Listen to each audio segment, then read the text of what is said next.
이 이야기는 제 인생에서 실제로 일어난 일입니다. 아직도 가족들은 그때의 악몽에 시달리고 있지만 누구에게도 말할 수 없어서 이곳에 이야기하게 됩니다. 제게는 번개탄으로 극단적인 선택을 한 점이 하나 있습니다. 형은 교도소에서 출소한 후 완전히 세상과 단절되어 히키코모리처럼 살아갔습니다. 전과자라는 꼬리표 때문에 일도 하지 않았고 결혼도 하지 않았습니다. 형은 그저 자신의 방에 들어갇혀 시간을 보냈습니다. 형에 관한 아파트를 새로 지을 때부터 있던 이상한 독박이잔이 있었습니다. 그 독박이잔은 아무리 봐도 그 공간에 어울리지 않는 듯한 느낌을 주었고 그곳만큼은 언제나 공기가 무겁고 냉랭했습니다. 같은 방에 들어가면 형은 언제나 잠식장에 불을 켜놓고 그 어두운 방 안에서 멍하니 앉아 있었어. 잠식장 안에는 다양한 피규어들이 떼국히 놓여 있었지만 그 중에서도 특이하게도 여자 아기 인형들이 수십 개씩 모여 있었습니다. 그 인형들은 마치 살아있는 듯한 틈섬으로 어두운 밤 안에서 형을 지켜보는 듯한 느낌을 주었습니다. 형은 그런 이상한 피규어들을 절대로 다른 사람에게 보여주지 않았습니다. 오히려 그 피규어들을 숨기기 위해 붙박이장에 잘 보이지 않게 쌓아놓았죠. 그 외에도 형은 자주 이상한 물건을 주문했습니다. 배송된 상자 안에는 빨간 립스틱, 마스카라, 그리고 여러가지 여성용 화장품들이 들어있었어요. 그때 저는 형이 충동 약물 치료 후유증으로 이상 행동을 보이는 것 같다고 생각했습니다. 하지만 어느 날 호기심을 참지 못하고 물어봤습니다. 형, 그 피규어들과 화장품들은 왜 사는 거야? 형은 잠시 침묵을 지킨 후 마치 무언가에 홀린 듯한 목소리로 말했습니다. 내가 사고 싶어서 산 게 아니다. 그 피규어들이, 그 화장품들이 부탁한 거야. 내가 사지 않은 한 그들이 계속 내게 나타날 거라고. 그 말을 듣고 저는 그 순간 무엇인가 이상한 기운을 느꼈습니다. 형의 눈이 갑자기 기정상적으로 반짝였고 밤 안의 공기는 점점 차가워지기 시작했어요. 마치 밤 안에 다른 존재가 함께 있는 것처럼 그 불길한 기운이 점점 더 짙어졌습니다. 졸라서 그래. 저는 형처럼 살고 싶지 않았습니다. 그래서 대학원을 마친 후 바로 취직을 하고 집을 샀습니다. 결혼도 하고 독립이 돼서 새로운 삶을 시작했죠. 형과는 완전히 다른 길을 걸어갔습니다. 형은 전자말찌를 차고 살았기 때문에 저는 한 번도 형의 이야기를 꺼낸 적이 없었습니다. 명절에도 본가에 가면 인사조차 못했어요. 형의 존재 자체가 너무나도 부끄러웠고 부모님도 그 사실을 알지 못하게끔 했죠. 하지만 그 사실을 형은 나중에 알게 되었고 그때 형은 저에게 미친 듯이 화를 냈습니다. 결국 우리는 말도 안 되는 이유로 다투게 되었고 저는 형과 대화하는 것을 피하게 되었습니다. 시간이 흐르면서 형이 언젠가 마음을 열고 저를 이해해 주길 바랐지만 결국 형은 극단적인 선택을 하고 말았습니다. 형의 장례식이 끝나고 저는 동거님 집에 가서 형의 유통들을 정리했습니다. 형이 수집했던 피규어들 중 일부는 당근마켓에 팔기도 했고 그중 독박이잔이 있던 피규어들을 정리하기 시작했죠. 그런데 그때 기묘한 일이 일어났습니다. 독박이잔은 시간이 흐를수록 더 많은 습기를 머금고 있었고 그 때문에 피규어들이 심각하게 손상돼 있었습니다. 특히 여자 아기 인형처럼 보이는 피규어들 중 일부는 몸통에 무언가 이상한 흔적이 있었습니다. 정확히 말하자면 그 인형들의 몸통에선 칙칙한 검은 색이 퍼져 있었습니다. 그것은 마치 저주를 받은 듯한 느낌을 주었고 저도 모르게 그 인형들을 하나씩 들여다보게 되었습니다. 그런데 그 인형들의 몸통 안에서 이름이 적혀 있었습니다. 경찰관, 변호사, 검사, 판사, 심지어 형과 교도소에서 함께 있었던 수감자들의 이름까지. 그 이름들이 차례로 적혀 있었고 그 아래에는 그들의 사망 원인도 쓰여 있었습니다. 노연사, 뇌경색, 자살, 그리고 그들 또는 그들의 자녀들에 관한 불길한 죽음의 예고처럼 다양한 원인들이 나열되어 있었습니다. 저는 그 키디오들을 보고 갑자기 온몸에 소름이 돋았습니다. 형이 그 키디오들로 저주를 건 것인지 아니면 그 인형들이 형을 조종했던 것인지 알 수 없었죠. 그 순간 머릿속에서 형의 마지막 말이 떠올랐습니다. 그들이 나를 시켰어. 저는 그 키디오들을 다루며 몇 번이나 숨을 크게 쉬었습니다. 마치 무언가를 건드린 느낌이었죠. 그날 이후 저는 며칠 동안이나 잠을 잘 수 없었습니다. 밤마다 기이한 소리가 들려왔고 침대에서 눈을 뜨면 언제나 그 인형들이 내 주위를 맴도는 듯한 기분이었습니다. 특히 그 여자 아기 인형은 밤마다 제 곁에서 웃음소리를 흘리며 다가오는 것 같았습니다. 마치 너도 내 이름을 알게 됐어 라고 속삭이는 듯한 느낌이었습니다. 결국 저는 형이 남긴 키디오들을 모두 확인할 수 없어서 그 키디오들을 모두 꺼내놓고 정리하기 시작했습니다. 그런데 그때 제 아내가 그 중에서 마음에 드는 키디오를 하나 골라 차에 싣고 집으로 가져왔습니다. 아내는 그 키디오를 서랍장에 넣었고 그때는 그게 우리 가족에게 어떤 불행을 가져올지 전혀 몰랐습니다. 아내가 그 키디오를 가져오고 나서부터는 기괴한 일이 시작되었습니다. 아내가 들려준 이야기는 지금도 잊을 수 없습니다. 그날도 평소처럼 일을 마치고 집에 돌아왔을 때 아내는 길방에서 설거지를 하고 있었습니다. 그런데 그 키디오가 아내의 팔 위에 앉아있는 것을 보고 저는 기절할 뻔했습니다. 그 키디오는 마치 진짜 아기처럼 보였고 머리카락이 다듬어져 있었습니다. 얼굴에는 화장이 덧칠해져 있었습니다. 하지만 그 키디오의 옷은 전혀 바뀌지 않았습니다. 먼지와 찢어진 상태 그대로의 옷을 입고 있었죠. 그 모습은 기이하면서도 불쾌한 느낌을 줬습니다. 저는 그 장면을 보고 불편한 마음을 감출 수 없었습니다. 아내가 키디오를 마치 살아있는 아기처럼 다루는 모습이 낯설고 섬뜩했죠. 그때 우리는 아직 아이를 가질 형편이 되지 않았기 때문에 아내의 행동이 더욱 이해되지 않았습니다. 저는 아내에게 조심스럽게 물었습니다. 자기야, 쓸쓸하면 강아지나 키우면 되지. 왜 그런 키디오를? 그게 왜 이렇게 신경 쓰입니다. 그때 아내는 잠시 고무장갑을 벗고 키디오를 식탁 위에 내려놓으며 대답했습니다. 에이, 공동주택에서 강아지 키우면 민폐잖아. 난 동물 같은 거 싫어하는 거 알잖아. 그리고는 그 키디오에 집중하며 말했습니다. 이 키디오, 손질해보니까 재밌더라고. 색칠도 해보고 머리도 손질하고 저는 그 대단을 좀 더 이상한 기운을 느꼈습니다.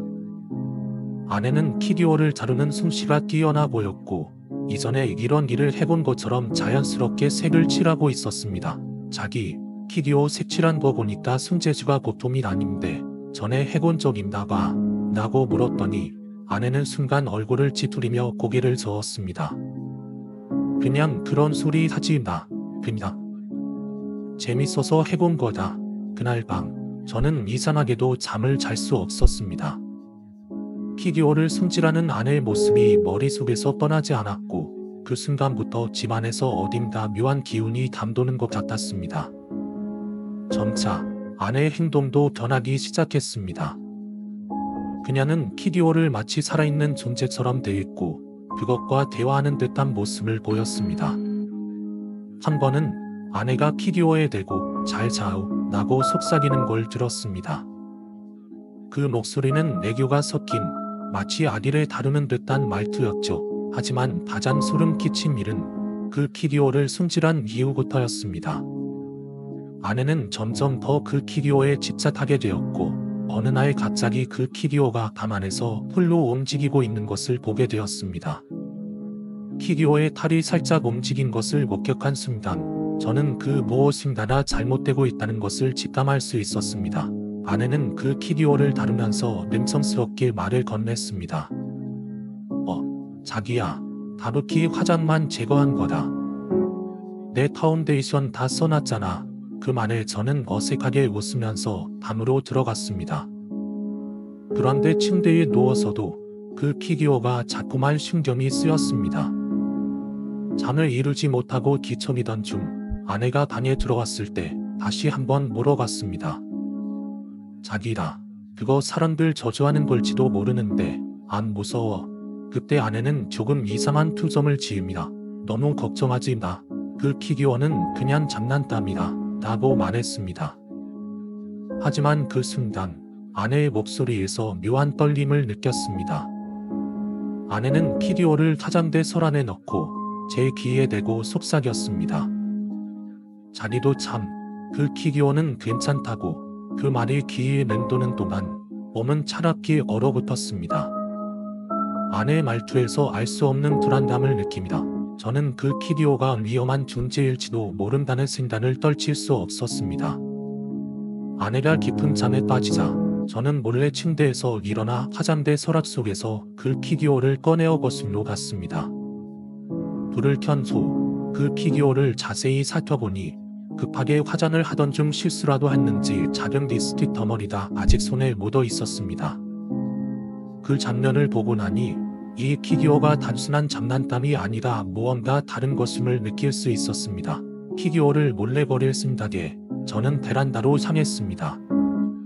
그런데 그 순간 베란다에 불이 갑자기 켜졌습니다. 돌아보니 아내가 저를 노려보며 서 있었습니다. 그녀의 눈빛은 차갑고 무언가 다급한 듯한 느낌이 들었습니다. 저는 얼떨결에 덤념거리를 찾다가 말했습니다. 자기야, 그게... 그 피규어 옷을 벗겨서 세탁기에 넣으려고 했어. 하지만 아내는 그 피규어를 강하게 움켜잡으며 말했습니다. 에이, 그거... 거기 자기 이름 적혀 있단 말이다. 며칠만 참으면 지우니까 그거 빨지 마. 그 말에 제 등줄기는 식은땀으로 젖었습니다. 그때 집 안에선 더 이상 무슨 일이 일어나고 있는지 알 수 없을 정도로 불길한 기운이 감돌았고 저는 더 이상 이 집에 있을 수 없다는 생각이 들었습니다.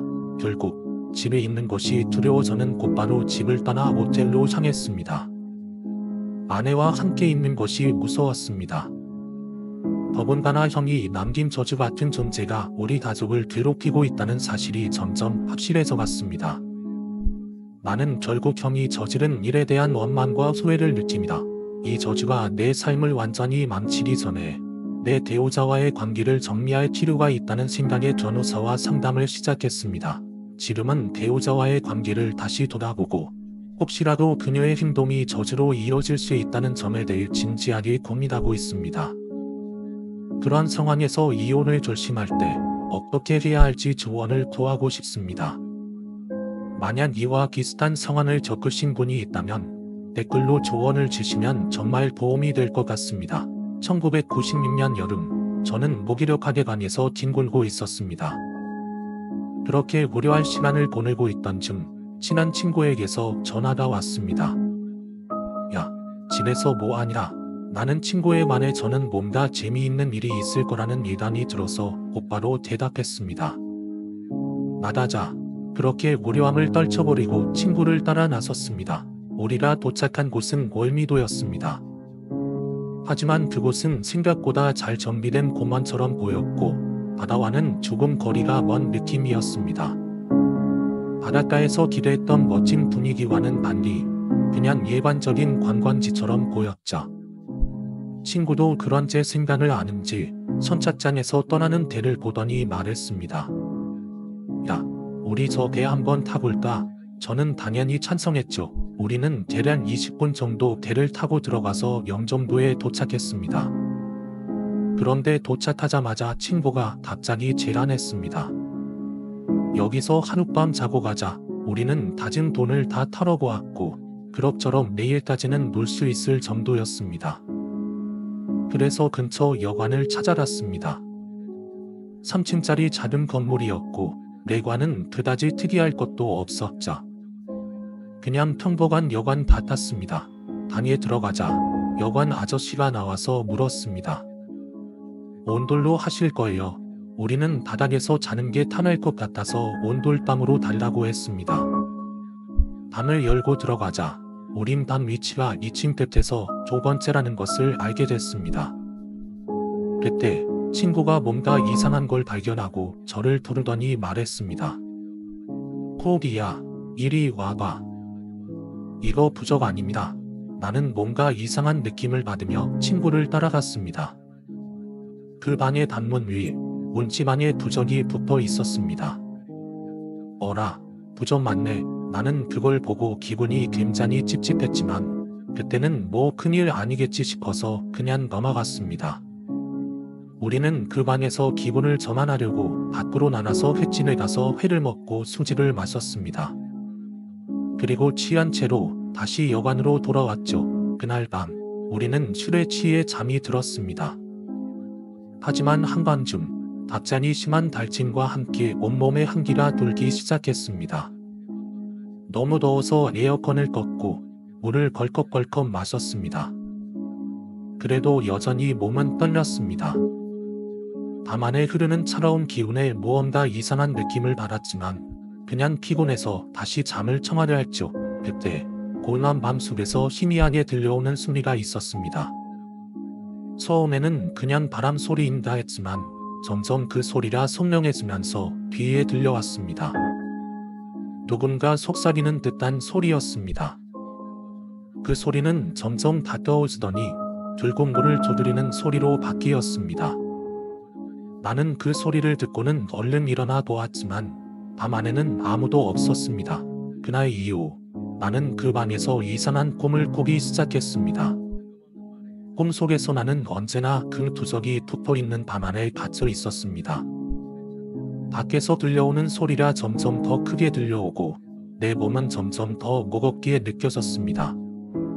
꿈속에서 나는 필사적으로 그 문을 열려고 했지만 아무리 애를 써도 문은 열리지 않았습니다. 그때 꿈속에 나는 무서운 얼굴을 한 어떤 존재를 마주치게 되었습니다. 눈을 뜨고 나서도 나는 그 피곤하고 찝찝한 느낌을 떨칠 수가 없었습니다. 그리고 그날 이후 그 여관에서 있었던 일은 점점 더 끔찍하게 다가왔습니다. 아내와 함께한 그 여관에서의 밤은 지금도 가끔씩 꿈에서 떠오르며 저를 괴롭히곤 합니다. 꿈에서 깨고 나서도 그 불안한 기분은 좀처럼 다시지 않았습니다. 나는 침대에서 일어나며 주변을 살펴봤고 여전히 내 친구는 깊은 잠에 빠져 있었습니다. 그 모습에 잠시 안도하면서도 문이 다시 열려있는 걸 보자 소름이 끼쳤습니다. 분명히 잠갔는데 마음속에서 말하면서도 한편으로는 미심쩍은 기분이 들었습니다. 잠결에 잠시 깜빡하고 문을 열어두었나 싶었지만 이렇게 두 번이나 문이 열렸다는 사실이 더욱 의심스러워졌습니다. 나는 덜컥 일어나서 문을 손잡이로 꽉 멈춰잡고 살펴보았습니다. 문을 돌려서 확인하고 문이 잠겼음을 확신했자. 그러나 그럼에도 불구하고 여전히 문이 열린 채로 있었다는 것, 그 자체가 묘한 공포를 불러왔습니다. 그럼 대체 뭐지? 나는 한참 동안 문고리를 붙잡고 고민합니다. 그때서야 문이 열리면서 또다시 무언가가 그 공간 안으로 들어왔을 가능성을 떠올렸습니다. 방금 전과 같은 현상이 반복되면 어떡하지?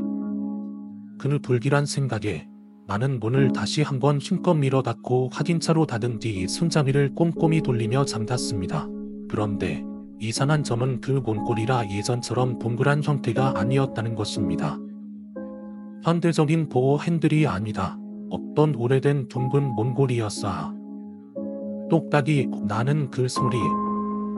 나는 의문을 품고 문을 다시 몇 번이고 열어보고 닫아보았습니다. 하지만 그때 내 눈에 띄었던 건 그 문고리가 마치 자신만의 의지를 다진 듯 미세하게 흔들리고 있었다는 사실이었습니다. 그 순간 문 밖에서 나는 듯한 차가운 바람이 밤 안으로 스며들었습니다.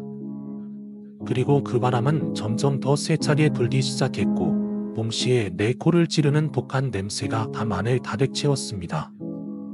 나츠 냄새였을까? 네토킬라 냄새였을까? 구분이 안 갔지만 그 냄새는 확실히 비정상적이었습니다. 나는 숨이 턱 막히는 기분이 들었고 내 몸이 마치 얼어붙은 듯 움직이지 않게 되었습니다. 이게 뭐지? 그리고 그 순간 방의 문이 다시 띠르덕거리며 열리는 소리가 들렸습니다. 나는 거의 단사적으로 그 소리를 듣고 일어나 문 쪽으로 달려갔습니다. 문을 다시 확인했을 때 분명히 잠겼던 문이 다시 열려 있다는 사실에 한순간에 온몸에 소름이 돋았습니다. 이게 무슨 일이야? 나는 아무리 문을 열고 닫고 해도 그 문은 계속 열리거나 다시 닫히는 이상한 환상을 반복했습니다. 도대체 내가 할 수 있는 게 뭐였을까? 이건 사람이 아니다. 무엇인가나 제어하고 있는 문 닫았고 나는 그 존재에 대한 불안감을 떨칠 수 없었습니다. 그 순간 문을 가로막고 서 있는 그 무엇을 보고 싶지 않았지만 그 사실을 알아야만 할 것 같았습니다. 이제 그만할까? 나는 그저 그렇게 무력하게 방 안에서 무언가를 기다리는 기분이 들었습니다. 이를 보고 있던 청년이 계속해서 저를 쳐다보는 게 신경 쓰였지만 저는 그냥 담배를 키우며 그 일을 잊으려고 했습니다. 그런데 그때 여관 아저씨와 그 청년 사이에 오가는 대화가 제 귀에 들어왔습니다. 아저씨는 뭔가 불안한 듯 말했죠. 그 밤은 좀 특별한 밤이라서. 그리고는 그 말을 끊고는 다시 주변을 둘러보며 어색한 미소를 지었습니다. 그 모습이 너무 이상해서 저는 더 이상 그냥 지나칠 수가 없었죠. 그 밤이 특별하다니 그게 무슨 말인가? 제가 물었고 아저씨는 순간 눈치를 보더니만 입을 열었습니다. 그 밤 원래 손님들이 밤에 잘 안 먹는 밤이었어요. 뭔가 좀 이상해서요. 그때 여관 안쪽에서 소리가 나면서 청년이 다가왔습니다. 그 청년은 저를 한번 쳐다보더니 중음이 말했죠. 그 밤 예전에 무슨 일이 있었던 곳이에요. 예전 손님이 자다 죽었거든요. 순간 저희 몸이 얼어붙은 듯 했습니다. 그가 말한 죽음이라는 단어에 모든 공포가 되살아난 듯 했습니다. 그 청년의 표정은 마치 뭔가 숨기려는 듯한 표정이었고 아저씨는 급히 그 말을 끊었습니다. 그거에 대해서는 말하지 마라. 그냥 그 반은 오래된 반이고 사람들이 예민하게 반응하는 경우가 있어. 그러니 그냥 알아서 좋은 지연만 다지면 된다. 하지만 그 말에 제 마음은 점점 더 불안해졌습니다. 죽은 손님이라니 그 이야기를 들으니 그 반에서 일어난 일들이 떠오를 수밖에 없었습니다. 문이 열리고 그 남자가 나타났던 장면도 다시 생생하게 떠오르며 저는 또다시 그때의 공포를 느꼈습니다. 그러면 그 반에 대한 특별한 점이 있는 거군요. 그럼에도 불구하고 왜 그런 반을 계속 손님에게 제공하죠? 제가 다시 물었고 아저씨는 잠시 멈칫하다가 이렇게 말했습니다. 그건 그냥 오래된 반이니까. 아무래도 사람들이 별로 먹지 않아서 그렇죠. 그런데 그 반에 대해선 아무 말도 하지 마세요. 그냥 지역에서 지워버리세요. 아저씨와 청년은 점점 더 불편한 분위기를 만들며 자리를 피하려고 했습니다. 제가 그들의 말을 끝까지 다 듣지 않으려는 듯하게 보였기 때문에 그들은 더 이상 말을 하지 않고 바로 일을 마무리 지으려 했습니다. 저는 그들의 이상한 반응이 의문을 품은 채 여관을 떠나기로 결심했습니다. 그들의 말이 머릿속에서 떠나지 않았고 방금 전 그 순간까지 느꼈던 공포가 또다시 제 몸을 쫓아왔습니다.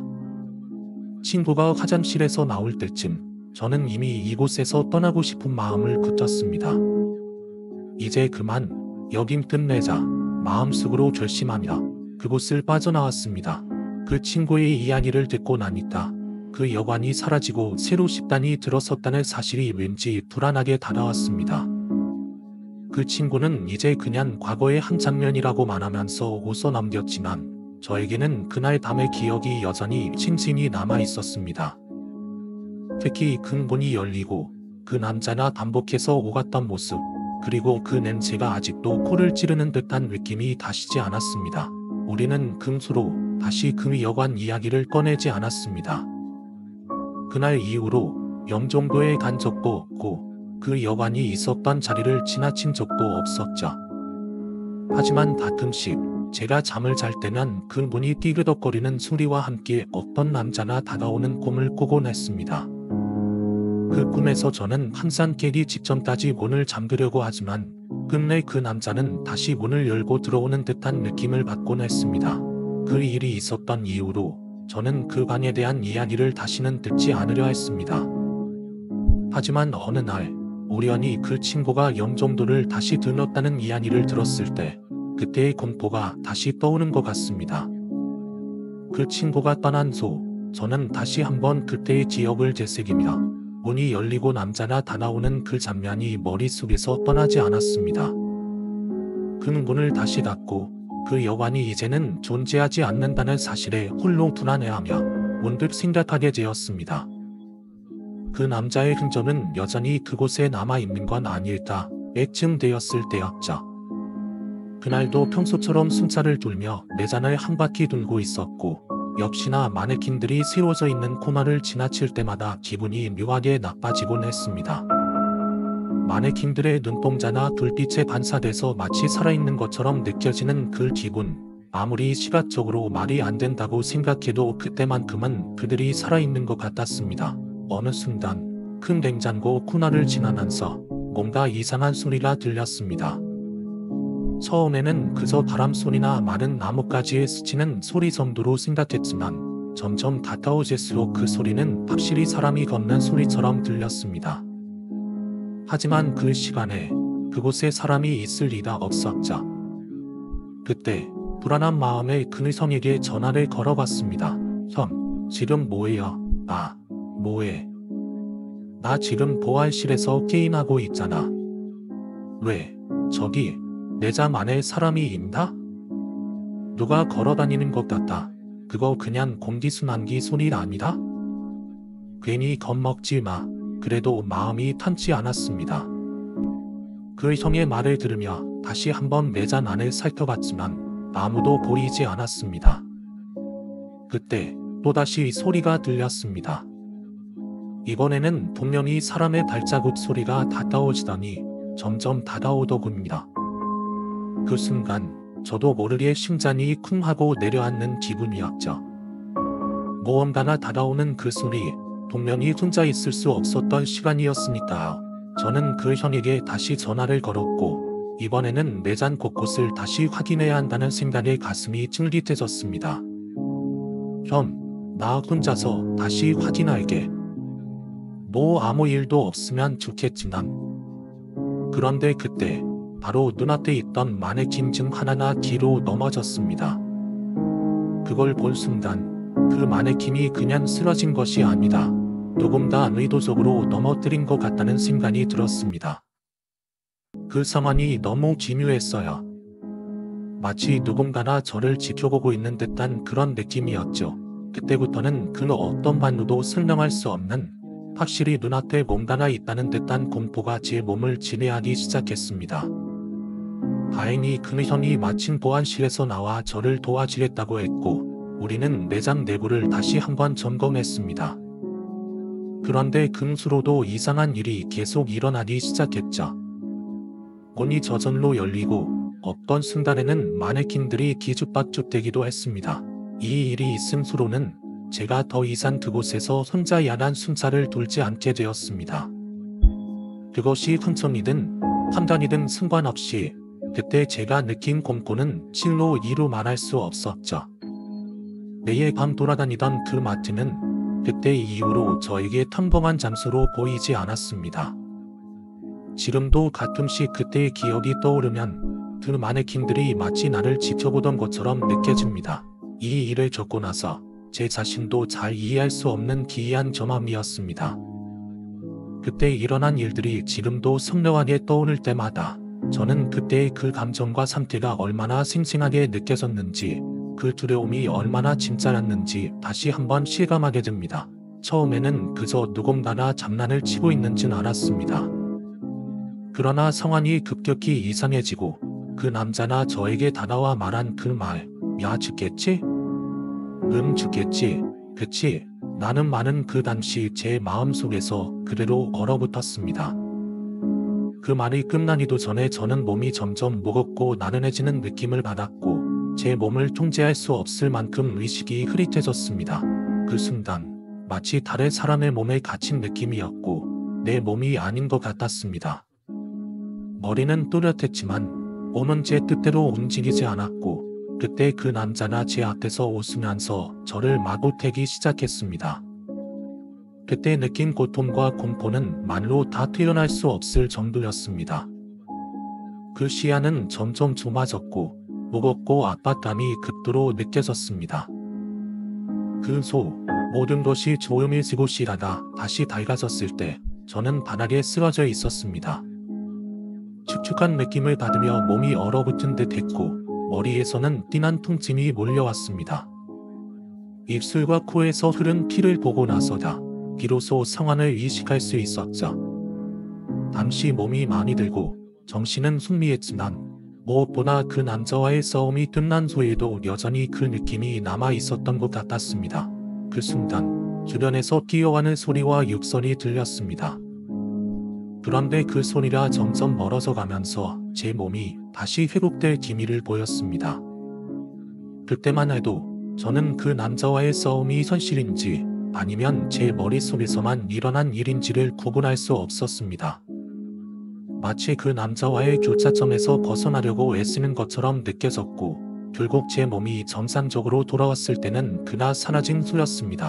그 이후로 저는 그곳에서 다시는 혼자 야단 숨자를 돌지 않았습니다. 물론 그 일이 흉각이었을 수도 있지만 그 당시 겪었던 감정은 결코 가볍게 넘길 수 없는 것이었습니다. 그 사건 이후 그 마트는 제게 단순한 직장이 아니다. 대기스러운 추억을 남긴 장소가 되었습니다는 남자는 그냥 그렇게 웃으며 지나갔고 형은 그 상황을 그다지 심각하게 생각하지 않았다고 합니다. 하지만 그 남자가 지나간 뒤 다시 무전기에서 계속해서 끊임없는 잡음이 들리기 시작했습니다. 그 형은 무전기 배터리를 꺼내고 다시 넣어봤지만 잡음은 계속되었고 더 이상 아무 소리도 들리지 않았습니다. 그때 이상하게 느껴졌던 형은 무전기를 잠시 꺼두고 다른 일을 하려고 했는데 그 순간 불안한 느낌이 들었다고 합니다. 몇 분 후 그 형은 보안실에서 일어났고 그곳에서 사라진 사람을 찾기 위해 다른 직원들과 함께 매장을 돌아다녔습니다. 그러던 중 그 형은 갑자기 보안실 입구에서 이상한 남자를 마주쳤습니다. 그 남자는 넥타이와 점잖은 차림을 하고 있었고 표정은 어두웠지만 웃고 있었습니다. 그 남자는 형에게 뭐라고 말했는데 아이고한 아저씨 괴물한테 맞고 있어. 저러다 죽어요. 라고 말했다고 합니다. 형은 이 말을 듣고 내심 불안한 마음이 들었고 그 남자가 지나가고 난 후에도 그의 말이 계속 머릿속에 남았다고 합니다.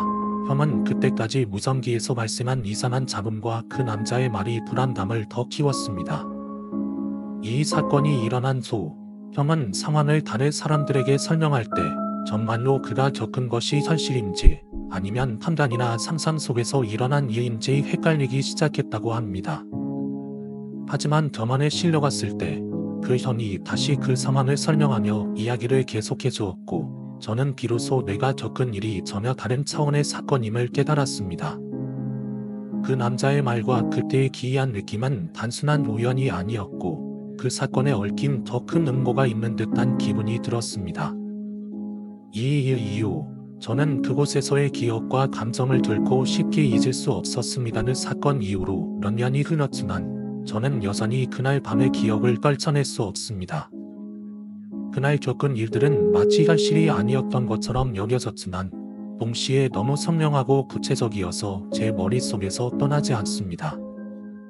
그 형과 저는 사건을 겪은 후로 종종 그날을 회상하며 이야기를 나눕니다. 그때는 저도 형도 어떤 일이 일어나고 있는지 제대로 파악할 수 없었지만 지금 생각해보면 그때 일어난 일들이 단순한 우연이나 사고가 아니다. 어떤 신비한 힘이나 의도적인 공격의 일환이었다는 느낌이 강하게 듭니다.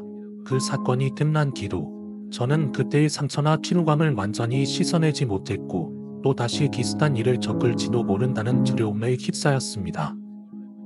그러나 가장 충격적인 것은 그날의 사건이 제 몸에 남긴 물리적인 흔적들이었습니다. 제 앞니는 부러졌고 얼굴과 몸에 남은 멍과 상처들은 오랜 시간이 지나도록 쉽게 사라지지 않았습니다. 그 사건이 제게 미친 영향은 단순히 신체적인 상처뿐만 아니라 제 정신적으로도 큰 영향을 미쳤습니다. 근소, 저는 그 사건에 대해 더 많은 자료를 찾아보고 다른 사람들의 경험을 듣기 시작했습니다. 인터넷에서는 흑마술이나 초자연적인 환상에 대한 이야기들이 많았지만 대부분은 그저 소문이나 미신으로 치부되었습니다. 그러나 제가 겪은 일만큼은 단순한 이야기나 소문으로 넘길 수 없었습니다. 그때 제가 겪은 일은 어떤 분명한 실체가 있었고 그것이 제게 어떤 의도를 가지고 접근한 것 같았습니다. 그래서 저는 그 경험을 다른 사람들과 공유하기로 결심했습니다. 혼자만 알고 있기에는 너무나도 큰 충격이었고 이를 이야기하는 것만으로도 조금이라도 마음이 편해질 것 같았기 때문입니다. 이 경험을 공유하며 저와 비슷한 일을 겪을 사람들이 있으면 그들의 이야기나 의견을 듣고 싶었습니다. 이 모든 일이 우연이었을까? 아니면 저와 그 형을 겨냥한 무언가가 있었을까? 그날 밤의 일은 여전히 제게 큰 미스터리로 남아 있습니다. 또 그 사건 이후로 가끔씩 그날의 불빛과 소리가 떠오를 때가 있습니다. 그때 그 남자의 모습도 그가 중얼거리던 말들도 여전히 기억에 생생하게 남아 있습니다. 저는 그 남자가 왜 그런 행동을 했는지 그리고 근소에 무슨 일이 일어난 것인지 여전히 풀리지 않는 의문으로 남습니다. 그 사건이 제 삶에 미친 영향은 정말 컸고 그것은 단순히 한 번의 사건이 아니다. 제 삶 전체를 돌아보게 만든 계기가 되었기 때문입니다. 그 사건을 겪고 나서 저는 더 이상 어떤 일이 일어나더라도 쉽게 넘어가지 않게 되었고 사람들과의 관계나 일상에서 마주치는 모든 상황을 더 주의 깊게 보게 되었습니다. 무엇보다 그날의 경험이 제게 가르쳐준 것은 절대 아무것도 우연이라고 생각하지 말라는 것입니다. 이제는 그때의 경험이 나에게 무엇을 의미하는지 그 사건을 통해 나는 어떤 교훈을 얻었는지에 대해 더 깊이 생각하게 되었습니다.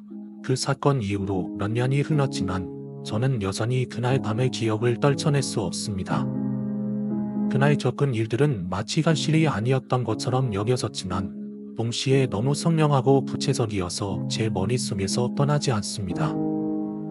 그 형과 저는 사건을 겪은 후로 종종 그날을 회상하며 이야기를 나눕니다. 그때는 저도 형도 어떤 일이 일어나고 있는지 제대로 파악할 수 없었지만 지금 생각해보면 그때 일어난 일들이 단순한 우연이나 사고가 아니다. 어떤 신비한 힘이나 의도적인 공격의 일환이었다는 느낌이 강하게 듭니다. 그 사건이 끝난 뒤로 저는 그때의 상처나 피로감을 완전히 씻어내지 못했고 또 다시 비슷한 일을 겪을지도 모른다는 두려움에 휩싸였습니다. 그러나 가장 충격적인 것은 그날의 사건이 제 몸에 남긴 물리적인 흔적들이었습니다. 제 앞니는 부러졌고 얼굴과 몸에 남은 먼과 상처들은 오랜 시간이 지나도록 쉽게 사라지지 않았습니다. 그 사건이 제게 미친 영향은 단순히 신체적인 상처뿐만 아니라 제 정신적으로도 큰 영향을 미쳤습니다. 저는 그 사건에 대해 더 많은 자료를 찾아보고 다른 사람들의 경험을 듣기 시작했습니다. 인터넷에서는 흑마술이나 초자연적인 환상에 대한 이야기들이 많았지만 대부분은 그저 소문이나 미신으로 치부되었습니다. 그러나 제가 겪은 일만큼은 단순한 이야기나 소문으로 넘길 수 없었습니다. 그때 제가 겪은 일은 어떤 분명한 실체가 있었고 그것이 제게 어떤 의도를 가지고 접근한 것 같았습니다. 그래서 저는 그 경험을 다른 사람들과 공유하기로 결심했습니다. 혼자만 알고 있기에는 너무나도 큰 충격이었고 이를 이야기하는 것만으로도 조금이라도 마음이 편해질 것 같았기 때문입니다. 이 경험을 공유하며 저와 비슷한 일을 겪을 사람들이 있으면 그들의 이야기나 의견을 듣고 싶었습니다. 이 모든 일이 우연이었을까? 아니면 저와 그 형을 겨냥한 무언가가 있었을까? 그날 밤의 일은 여전히 제게 큰 미스터리로 남아 있습니다. 또 그 사건 이후로 가끔씩 그날의 불빛과 소리가 떠오를 때가 있습니다. 그때 그 남자의 모습도 그가 중얼거리던 말들도 여전히 기억에 생생하게 남아 있습니다. 저는 그 남자가 왜 그런 행동을 했는지 그리고 근소에 무슨 일이 일어난 것인지 여전히 틀리지 않는 의문으로 남습니다. 그 사건이 제 삶에 미친 영향은 정말 컸고 그것은 단순히 한 번의 사건이 아니다. 제 삶 전체를 돌아보게 만든 계기가 되었기 때문입니다. 그 사건을 겪고 나서 저는 더 이상 어떤 일이 일어나더라도 쉽게 넘어가지 않게 되었고 사람들과의 관계나 일상에서 마주치는 모든 상황을 더 주의 깊게 보게 되었습니다. 무엇보다 그날의 경험이 제게 가르쳐 준 것은 절대 아무것도 우연이라고 생각하지 말라는 것입니다. 이제는 그때의 경험이 나에게 무엇을 의미하는지, 그 사건을 통해 나는 어떤 교훈을 얻었는지에 대해 더 깊이 생각하게 되었습니다. 그 사건은 아직도 제 기억 속에 생생하게 남아 있습니다. 어릴 때였지만 그날 겪은 일은 제게 큰 충격을 주었고 그것이 사람의 삶과 죽음을 어떻게 받아들여야 하는지에 대해 많은 생각을 하게 만들었습니다. 그 할아버지를 처음 봤을 때 저는 그저 일상적인 목욕탕에서의 시간으로 생각했었습니다. 그런데 그 할아버지가 그렇게 쓰러지셨을 때 저는 무엇을 해야 할지 전혀 몰랐고 그저 당황스러움과 두려움만이 밀려왔습니다. 그 할아버지가 쓰러진 순간 주변의 사람들은 모두 얼어붙은 듯 움직일 수 없었습니다. 저도 그때 무엇을 해야 할지 몰라서 그저 멍하니 지켜보았고 아버지가 즉시 반응해서 할아버지를 끌어올리셨습니다. 그런데 그 할아버지의 몸 상태를 보고 깜짝 놀랐습니다. 온몸이 물에 쩔어 있고 물속에서 거품이 일어나는 모습은 마치 꿈인지 현실인지 구분이 되지 않았습니다. 그때 저는 어릴 때라 그런지 생사의 경계를 확실히 느낄 수 있는 그런 순간은 처음이었기 때문에 그 장면은 제게 많은 생각을 남겼습니다. 그리고 그 할아버지가 결국 돌아가셨다는 소식을 듣고는 정말 놀랐습니다. 그 순간 저는 사람의 죽음이 이렇게 가까운 곳에서 그리고 이렇게 갑자기 일어날 수 있다는 사실에 크게 충격을 받았습니다. 그 후로도 죽음이라는 개념에 대해 한참을 고민하게 되었습니다. 사람의 삶이 이렇게도 끝날 수 있다는 사실은 어린 마음에 너무나 큰 혼란을 주었고 그 사건이 제 인생에서 가장 기억에 남는 경험 중 하나로 자리 잡았습니다. 그 할아버지의 유가족이 나중에 감사의 말을 전해왔지만 그 순간의 진실은 누구에게도 바꿀 수 없는 일이었습니다. 그 할아버지가 그곳에서 돌아가신 사실을 알게 되면서 저는 살아있는 동안의 순간들이 얼마나 소중한지 다시 한번 생각하게 되었습니다. 그 사건 이후로 사람의 생명과 죽음에 대한 가치와 의미를 다시 한번 되새기게 되었고 그 경험은 지금까지도 제 삶에서 중요한 교훈으로 남아 있습니다. 그때의 일은 아직도 생생하게 기억납니다. 초등학교 6학년 겨울방학이 거의 끝날 즈음 그날 아침에 구급차와 경찰차가 사이렌을 울리며 지나가는 걸 보았을 때 뭔가 일이 생겼다고 직감했어. 그 순간 저는 호기심에 가득 차 밖을 보게 되었고 학교 운동장 끝에 있는 정자 주변에 사람들이 모여 있는 걸 봤습니다. 그 모습이 조금 이상하게 느껴졌지만 당시엔 큰 사건이 생기기 쉬운 학교였기에 별다른 느낌을 갖지 않았습니다. 그럼에도 엄마는 저에게 학교 근처에 절대 가지 말라고 당부를 하셨고 그때는 왜 그런지 잘 이해하지 못했죠. 하지만 그 나이대의 아이들이라면 어른들이 하지 말라고 하면 더 궁금해지고 결국 친구들을 불러서 학교로 가기로 결심했어요. 학교에는 경찰, 구급대원, 동네 어르신들, 그리고 기자들까지 모여서 소란스러웠습니다. 저는 그 틈을 뒤집고 들어가서 사건 현장을 살펴보았고 그때 두 번째로 사람의 시신을 보게 되었죠. 천막 밖으로 새하얗게 뻗은 팔과 다리가 삐쭉 튀어나와 있는 장면은 정말 충격적이었어요. 그 장면을 본 후에는 어떤 말로도 그 당시의 느낌을 설명할 수 없을 정도로 어지럽고 불안했던 기억이 남아 있습니다. 그 시신을 처음 발견한 사람은 아침에 조경 작업을 하던 할아버지였는데 그가 나뭇가지에 매달려 있는 포대자루 같은 것을 처음엔 장난으로 생각했다가 가까이 가보니 그것이 사람이었다고 하더군요. 그 순간 할아버지는 너무 놀라서 그 시신을 구해내려고 했지만 그 사람이 눈을 뜬 채로 있었고 혀는 밖으로 빠져나와 있었죠. 그런 끔찍한 장면을 보고 저는 무슨 일이 일어났는지 실감할 수 없었고 그 이야기는 저와 친구들 사이에서 빠르게 퍼졌습니다. 금소, 엄마와 친구의 어머니들 사이에서 이야기가 오갔고 그 시신이 사실은 학교에서 기간제로 일하던 과학 선생님이라는 사실을 알게 되었습니다. 선생님은 원래도 우울증을 앓고 있었고 학교에서의 스트레스가 극에 달해 그날 밤 스카프를 이용해 자살을 시도했던 것입니다. 그 소식을 듣고 나서야 저는 그날의 사건이 왜 그렇게 중요한지 또 왜 어른들이 그토록 심각하게 경고했던 것인지 조금씩 이해할 수 있었습니다. 그 일이 지나고 나서 저는 사람의 삶과 죽음에 대해 생각하게 되었고 더 이상 죽음에 대한 호기심이나 장난처럼 달아나지 않게 되었습니다. 그 사건은 정말로 끔찍하고 지금도 그 장면을 생생하게 기억합니다. 그때 저는 태권도장에서 도장을 마친 소 근처 슈퍼마켓에 가려고 했어요. 슈퍼마켓과 건너편 공원 사이에 작은 횡단보도가 있었고 그곳은 초록불이 길게 바뀌어서 많은 사람들이 고단횡단을 하곤 했습니다. 그날도 저는 고단횡단을 하던 중 건너편에서 친구 형이 뛰어오는 걸 보았고 반가운 마음에 손을 흔들었죠. 그 형도 저를 보고 손을 흔들어 주었고 그 순간만 해도 기분이 좋았어요. 그러나 그 형은 계속 앞만 보고 뛰어가던 중 갑자기 옆에서 달려오던 덤프트럭과 충돌하게 되었습니다. 당시 그 트럭은 과속을 하고 있었고 시속 40에서 50km는 충분히 넘은 속도로 달리고 있었습니다. 형은 트럭에 치여서 몸이 차량 아래로 빨려 들어갔습니다. 그 순간이 너무나도 빠르고 충격적이라 저는 얼어붙어서 그 장면을 지켜볼 수밖에 없었죠. 운전자는 너무 당황해서 브레이크를 밟았지만 이미 형은 트럭 아래로 끌려갔고 그 장면은 너무나도 잔인하고 끔찍했습니다.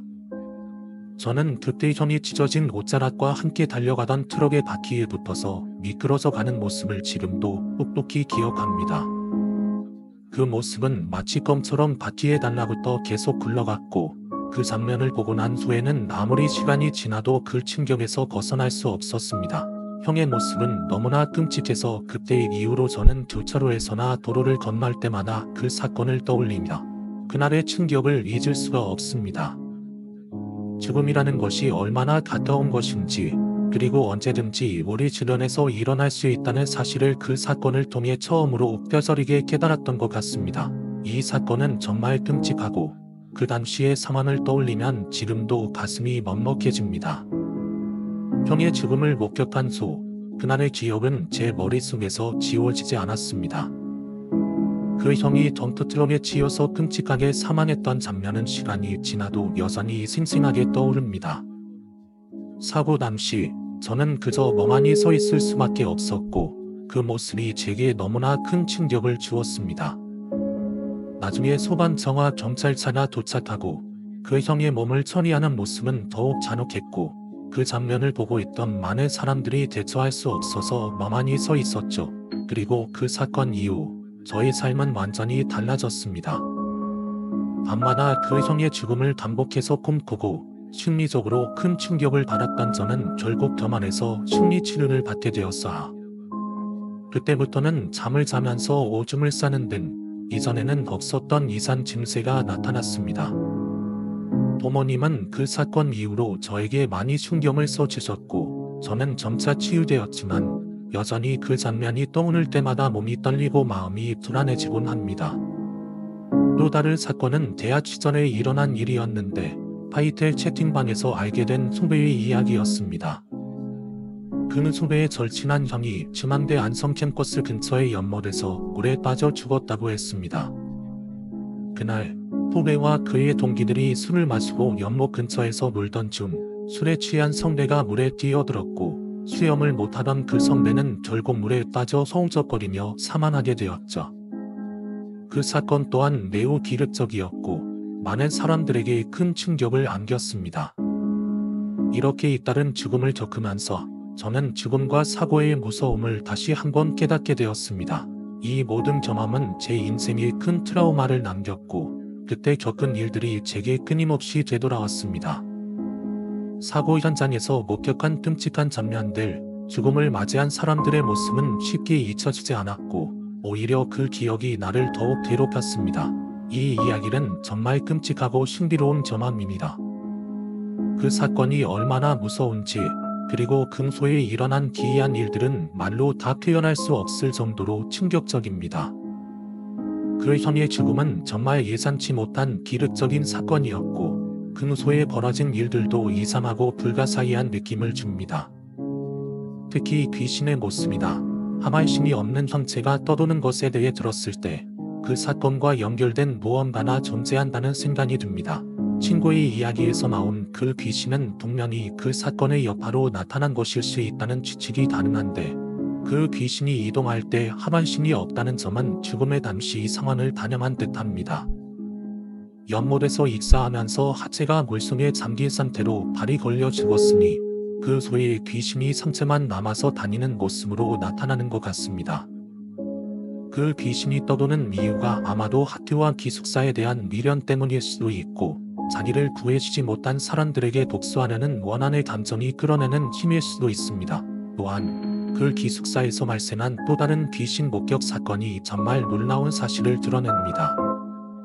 그 방에 살던 사람이 귀신을 보고 그 방을 떠난 후에도 계속해서 그 귀신이 나타났다는 것은 그 귀신이 그 장소와 깊은 연관이 있다는 증거입니다. 방 번호가 동일하다는 것만으로도 그 귀신의 존재가 더욱 현실적인 위협처럼 느껴지네요.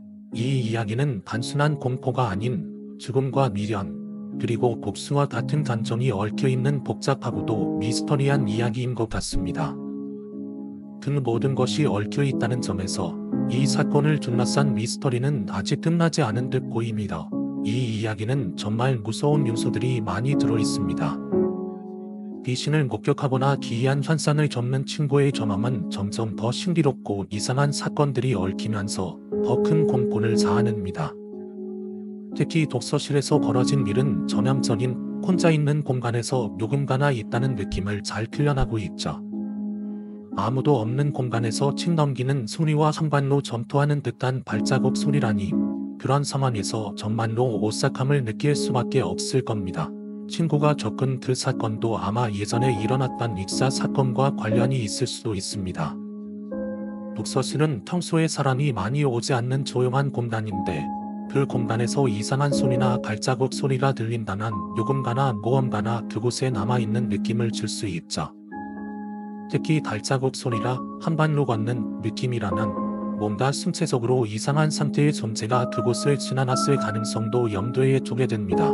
이 모든 일이 한데 엮여서 귀신이 여러 장소에서 목격되는 이유는 아마 그들이 살아있을 때의 기억이나 미련을 갖고 그 장소에 계속 남아있는 것일지도 모르겠어요.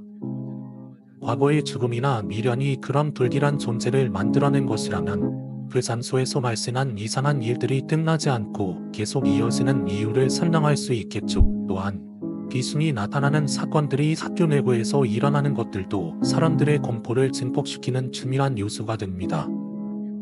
그 공간이 사람들이 자주 다니는 장소라면 그곳에 얽힌 불안한 기운이나 죽은 이들의 원한이 계속해서 사람들에게 영향을 미칠 수도 있습니다. 친구가 겪은 그 독서실의 일화처럼 일상적인 공간에서 갑자기 발생하는 이상한 현상은 늘 더 큰 공포를 불러일으키죠. 이 이야기는 정말 섬뜩하고 긴장감 넘치는 분위기를 잘 그려냅니다. 친구가 경험한 그 독서실에서의 상황은 점점 더 이상하고 불안한 방향으로 전개되면서 특히 발소리와 커튼 아래로 보이는 발목만 보이는 귀신의 모습은 정말 오싹합니다. 그 귀신이 한쪽 다리가 없고 붉은 흉터가 난 발과 함께 아이를 안고 뛰어다닌다는 묘사는 공포의 수준을 한층 더 끌어올리고 있습니다. 친구가 그 순간에 느꼈을 당혹감과 공포는 상상할 수 있을 만큼 강렬했을 거예요. 심장이 뛰고 발소리가 점점 더 가까워질 때마다 긴장이 최고조에 달할 수밖에 없죠. 그 귀신이 나타난 이후의 상황, 특히 독서실 주인 아저씨가 자리 바꿔줄게 라고 대답한 장면은 매우 차가운 반응도 이 일이 일상적인 일처럼 여겨진다는 점이 매우 불길하고 이상한 느낌을 주죠. 그런 무심한 반응은 괴담의 현실감을 더욱 부각시킵니다. 그리고 아기 소리 다 들린다는 소문도 매우 섬뜩하게 다가옵니다. 아이를 안고 뛰어다닌 귀신이라면 이 존재가 단순히 과거의 한 사건에서 비롯된 것인지 아니면 어떤 이유로 계속해서 그곳을 떠돌고 있는지 궁금증을 자아냅니다. 독서실이 귀신이 자주 나타나는 장소로 알려져 있다면 그 이유가 무엇일지, 그 귀신의 배경과 기밀에 대한 해석이 궁금해집니다. 혹시 그 독서실에서 발생한 사건이 과거에 있었던 어떤 기륵적인 사건과 관련이 있는 건 아니다. 아이를 안고 뛰어다니는 귀신은 어떤 부모의 기력이나 과거의 아픔을 대변하는 존재일지도 모릅니다. 그 귀신이 왜 그 독서실을 돌아다니고 있는지, 그리고 제인 아저씨가 알고 있는 그 여자에 대한 비밀이 무엇인지에 대한 궁금증은 끊임없이 이어집니다. 이 이야기는 점점 더 심화됩니다. 그 장소와 그 귀신의 얽힌 진실을 밝혀내고 싶은 욕구를 자극합니다. 이 이야기는 정말 무섭고 불길한 분위기를 잘 전달합니다. 수련회라는 평범한 장소에서 일어난 이상한 사건이기 때문에 그만큼 더 불안감이 느껴집니다. 단지하에서 시작해 테라스가 있는 방에서 벌어진 일이 특히 소름 끼칩니다. 낯선 구조와 테라스의 뒷배경이 이야기의 분위기를 점차 무겁고 신비롭게 만듭니다. 그리고 그 밤에 일어난 이상한 일, 특히 테라스 커튼 너머에서 실루엣이 비치고 사람처럼 떨어지는 형체를 본 순간은 정말 충격적이었을 것 같습니다. 만약 그것이 사람이라면 당연히 무릎이 구부러지거나 뭔가 흔들리거나 하는 자연스러운 동작이 있어야 할 텐데 그 형체는 전혀 그런 움직임 없이 그냥 뚝 하고 떨어졌다는 점에서 뭔가 비정상적인 존재임을 가만히 암시합니다. 이 형체가 실제 사람인지 아니면 이곳에서 발생한 불길한 사건과 관련된 유령이다, 초자연적인 존재인지는 알 수 없지만 그 순간 방에 있던 사람들이 느꼈을 공포는 상상하기 어렵습니다. 무엇보다도 사람 같은 존재가 단순히 떨어졌을 뿐만 아니라 그 이후에도 아무런 반응이 없다는 점이 그 존재가 인간이 아님을 더욱 확실히 해줍니다. 이게 단순히 고립된 공간에서의 일시적인 착각이나 기체에 의한 시각적 왜곡이 아니었다면 그 테라스에서 벌어진 일은 분명 그것과 관련된 비밀이다, 과거의 어두운 사건과 연결될 수 있습니다. 그리고 근소에 방에 있던 애들은 이라고 마무리된 부분이 더욱 호기심을 자극합니다. 그 상황에서 사람들이 어떤 반응을 보였는지, 근소의 그 방에서 일어난 다른 사건들은 무엇이었는지, 그 뚝 떨어진 형체의 정체는 무엇이었는지에 대한 궁금증이 계속해서 생깁니다. 이 이야기는 점점 더 무서운 분위기와 긴장감을 더해갑니다. 커튼 뒤로 보였던 실루엣, 그 실체가 전체 물량의 존재라는 확신을 가진 순간 누군가는 용기를 내어 커튼을 열어보겠다고 나서는 장면이 정말 소름 끼칩니다. 하지만 그 실루엣이 아무런 미동도 없이 그대로 가만히 있었던 모습은 그 존재가 인간이 아닌 것처럼 느껴지게 만듭니다. 그리고 커튼을 열어보려던 순간의 두려움, 온몸에 있는 털이 다 쭉 서는 지구는 그 누구도 상상하기 힘든 공포였을 것입니다. 그 실루엣이 스르륵 움직여서 사라지는 장면은 정말 초자연적인 현상을 목격한 것처럼 느껴집니다. 테라스를 넘어서 사라지면서도 아무 소리도 없이 사라진 그 모습은 단순히 공포를 넘어선 설명할 수 없는 경험을 시사합니다. 그 존재가 어디로 갔는지, 왜 사라졌는지에 대한 미스터리는 끝까지 풀리지 않고 번기를 더 혼란스럽고 공포에 몰아넣습니다. 근소에 아무것도 발견되지 않은 밤 안에서 일어난 객관적인 생각에 전하는 이야기에 또 다른 전환점을 줍니다. 누군가 장난친 게 아닐까? 나는 의문을 갖고 상황을 냉정하게 분석하려는 모습은 한편으로 그 상황을 보다 이성적으로 접근하려는 노력처럼 보입니다. 하지만 또다시 테라스 위쪽을 바라봤을 때 위에도 똑같이 테라스가 있었다는 사실은 이 사건이 단순한 장난이 아님을 더욱 강조하며 더 많은 의문을 남깁니다. 이 테라스가 두 개로 나뉘어 있다는 사실이 그 공간에 숨겨진 비밀을 더 복잡하고 미스터리하게 만듭니다. 이 이야기의 전개는 점점 더 미스터리하고 공포스러워집니다.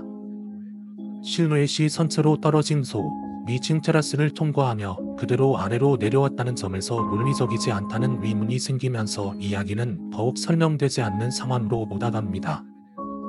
이론적으로는 위층 테라스가 없으면 이런 일이 일어날 수 없는데 그 사실이 증명되었음에도 불구하고 사건의 전말은 여전히 의문을 남깁니다. 당시 함께 있던 친구들이 같은 기억을 공유하고 그들이 동일한 발 없는 귀신에 대한 이야기를 꺼냈다는 점은 단순한 착각이 아니었음을 시사합니다. 만약 그 기억이 모두의 착각이었다면 이렇게 명확하게 동일한 경험을 나누는 사람들은 없을 것입니다.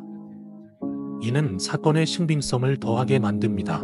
그리고 시간 흐름 후에도 그 당시의 경험이 계속 떠오르고 친구들과의 대화에서 과거의 기억을 되새겼을 때 여전히 그 사건이 분명한 사실로 다가온다는 점이 이 이야기를 더욱 끔찍하게 만듭니다. 그 지역이나 그 시점에 있었던 이상한 현상들 단지와 숙소와 기이한 레크팀 장소에는 이 사건이 일어난 특별한 환경을 강조하는 것처럼 보입니다. 이런 세부 사안들은 단순한 우연이나 착각을 넘어서서 이곳에서 무언가 기정상적인 일이 있었음을 암시하는 것 같습니다. 결국 이 사건은 단순히 귀신이 있었던 것인지 아니면 모두의 착각이었는지 확실히 알 수 없지만 그때 본 장면이 진짜 귀신이었다면 그 실체는 아직도 그 장소에 남아있을지도 모른다는 불안감을 남기며 이야기는 끝을 맺습니다. 이 이야기는 단순한 착각일 수도 있고 혹은 우리가 보았던 것이 정말 귀신의 사면이었을 수도 있습니다. 그때의 경험을 떠올릴 때마다 여전히 그 실루엣이 눈앞에 아른거리고 그때의 찝찝한 느낌은 시간이 지나도 사라지지 않습니다. 여러분은 어떻게 생각하시나요? 그날 밤 우리가 본 건 무엇이었을까요? 혹시 여러분도 비슷한 경험을 한 적이 있다면 그 이야기도 댓글로 공유해주세요. 이 영상이 마음에 드셨다면 구독과 좋아요 버튼을 눌러주세요. 그리고 여러분의 생각을 댓글로 남겨주시면 더 많은 이야기를 준비하는 데 큰 도움이 됩니다. 여러분의 소중한 의견을 기다리고 있습니다. 감사합니다. 저는 음산한 비밀들이었고 다음 이야기도 기대해주세요. 그때까지 안녕히 계세요.